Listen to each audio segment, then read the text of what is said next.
Hello dear students and viewers, this is M Kumar Sharma and I welcome all of you to my YouTube channel Guru sign classes पर आप सभी लोगों का अनेक अनेक अभिनंदन।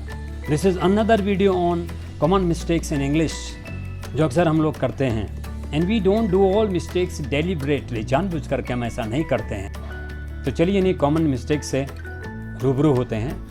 पहला सेंटेंस है, सर मैं आपको कुछ चखाना चाहता हूँ। तो क्या इसकी इंग्लिश ये होनी चाहिए, sir I want to test you. ये गलत है, इसकी सही इंग्लिश होनी चाहिए, sir I want to make you test something. Make test means चखाना एंड टेस्ट मीन्स चखना, ठीक है। तो अगर हम किसी को ऐसे बोलेंगे I want to test you, तो वो तो बड़ी उसका मीनिंग उल्टा हो जाएगा। मेक टेस्ट मीन्स चखाना एंड टेस्ट मीन्स चखना। सिमिलरली डू मीन्स करना, मेक डू मीन्स कराना।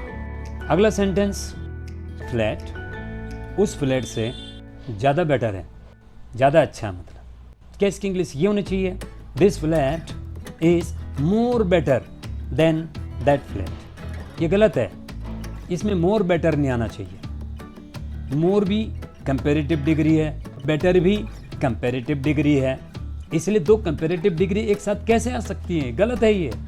अगर आपको बोलना ही है तो आप ऐसा बोलिए, this flat is much better than that flat, और सिंपली बेटर करके भी आप बोल सकते हैं, this flat is better than that flat. अगला सेंटेंस हिंदी में सुनिए, सर क्या मैं अब जा सकता हूँ। क्या इसकी इंग्लिश ये होनी चाहिए, sir can I go now. बिल्कुल सही लग रहा होगा। अक्सर हम लोग कैन का इस्तेमाल होलसेल रेट पे करते हैं, गलत है वो। कैन का इस्तेमाल पावर के लिए होता है। तो हम पूछ रहे हैं, सर क्या मैं अब जा सकता हूँ, तो जाने के लिए कौन सी पावर चाहिए आपको या हमको, इसलिए इसका नॉर्मल होना चाहिए, सर मे आई गो नाउ। मे आएगा, सर मे आई गो नाउ, या फिर ऐसे बोल सकते हैं, sir may I leave now, isn't it. अगला सेंटेंस देखिए, उसकी शादी क्यों नहीं हो रही है। देखिए हम जैसे हिंदी में बोल रहे हैं और ऐसे हम इंग्लिश बनाने की कोशिश करते हैं और इंग्लिश वैसे होती नहीं है। उसकी शादी क्यों नहीं हो रही है, तो हम इंग्लिश में वैसे बनाते हैं। ऐसा लग रहा है जैसे प्रेजेंट कंटिन्यूअस टेंस है, जिसमें हम वर्ब की फर्स्ट फॉर्म के साथ आईएनजी लगाते हैं। ऐसा लग रहा होगा कि why isn't he getting married. उसकी शादी कल भी नहीं हो रही थी, आज भी नहीं हो रही है, और क्या पता आगे भी टाइम लग जाए। तो डेफिनेट नहीं है, तो इसको इनडेफिनेट टेंस में बोल सकते हैं हम। कंटिन्यूअस टेंस में कैसे बोल सकते हैं इसको, इसलिए हमको बोलना चाहिए कि इसका सही इंग्लिश होना चाहिए, why doesn't he get married. अगला सेंटेंस ध्यान से सुनिए, आप किसी के घर पे जाते हैं, आप रिक्वेस्ट करते हैं कि क्या मुझे कुछ पानी मिल सकता है, can I have some water please.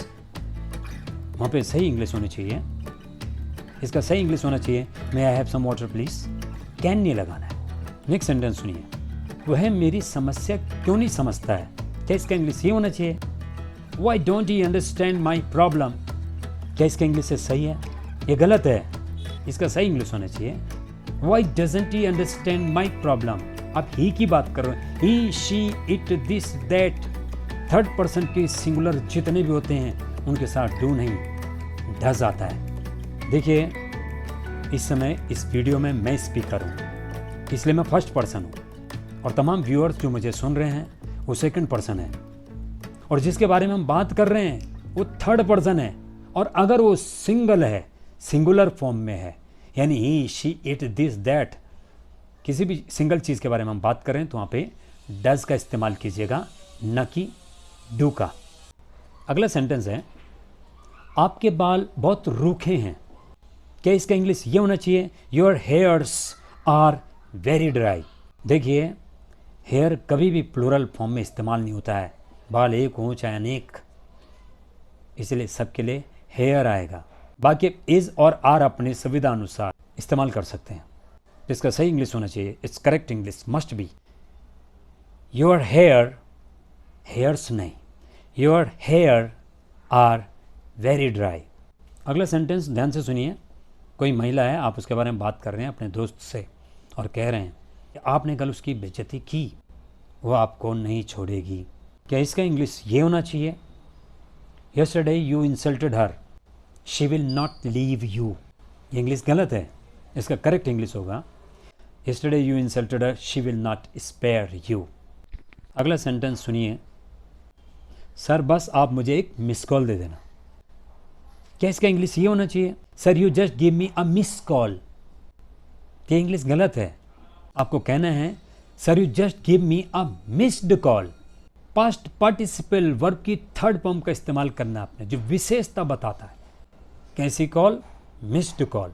अगला सेंटेंस है, हमें अपने पेरेंट्स की सेवा करनी चाहिए। क्या इसका इंग्लिश ये होना चाहिए? We should serve our parents. जहाँ पे भी मॉरलिटी आती है, जहाँ पे भी नैतिकता की बात आती है, वहाँ पर आपको शुड नहीं ऑट टू लगाना है। ऑट टू भी मॉडल, शुड भी मॉडल है, कैन भी मॉडल है, कुड भी मॉडल है, मे भी मॉडल है, माइट भी मॉडल है, मस्ट भी मॉडल है, डेयर भी मॉडल है, नीड भी मॉडल है। इतने सारे मॉडल फैमिली के मेंबर्स हैं, तो आपको शुड नहीं लगाना है। इसका होना चाहिए we ought to serve our parents. सही इंग्लिश होना चाहिए, हमें अपने माँ बाप की सेवा करनी चाहिए। We ought to serve our parents.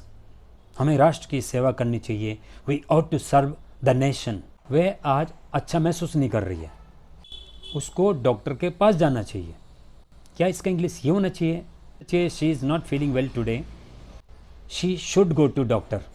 अगर वो आज अच्छा महसूस नहीं कर रही है तो सुबह से अच्छा महसूस नहीं कर रही है, इसका मतलब दिन में भी अच्छा महसूस नहीं कर रही होगी, शाम को भी अच्छा महसूस नहीं करेगी, और अगर इलाज नहीं मिला तो कल भी अच्छा महसूस नहीं करेगी। करेक्ट? इसका मतलब भी डेफिनेट नहीं है, तो सी इज़ नॉट फीलिंग नहीं आएगा। जिसका सही इंग्लिश होगा today she doesn't feel well, she must go to doctor. Should नहीं, अर्जेंट वर्क के लिए मस्ट आना चाहिए। अगला सेंटेंस सुनिए, मैंने कल उसको बताया कि मैं उसको इंग्लिश पढ़ाऊंगा। क्या इसकी इंग्लिश ये होनी चाहिए? I told him that I will teach him English. ये गलत है, इसका सही इंग्लिश होना चाहिए I told him that I would teach him English. Will नहीं आएगा, क्योंकि पास्ट टेंस की आप बात कर रहे हैं। आपने उसको कल बताया तो आज तो नहीं बताया ना, तो पास्ट में चला गया मामला, इसलिए इसमें विल की सेकंड फॉर्म यूज होएगी। अगला सेंटेंस ध्यान से सुनिए। अक्सर हम पूछते हैं, सर आपकी घड़ी में क्या टाइम हुआ है? क्या इसका इंग्लिश ये होना चाहिए? Sir what is time in your watch? What is time? Time क्या होता है इन योर वॉच? आपकी घड़ी में। टाइम घड़ी में नहीं होता है, घड़ी सिर्फ टाइम बताती है, और घड़ी में टाइम होता तो हम घड़ी को जेब में रख के समय लेकर के घूम रहे होते हैं। इसलिए घड़ी में टाइम नहीं होता है, घड़ी तो टाइम बताती है। इसलिए इसका सही इंग्लिश होना चाहिए, sir what the time is it by your watch? ये आपके घड़ी के द्वारा क्या समय है? घड़ी में समय नहीं है, घड़ी के द्वारा क्या समय है। Correct? Dear students and viewers, if you have yet not subscribe the channel, please do subscribe the channel, share and like the video. और आपको ये वीडियो कैसा लगा? How was the video? Please write in comment section. See you soon with another video. Till then, take care. Bye bye.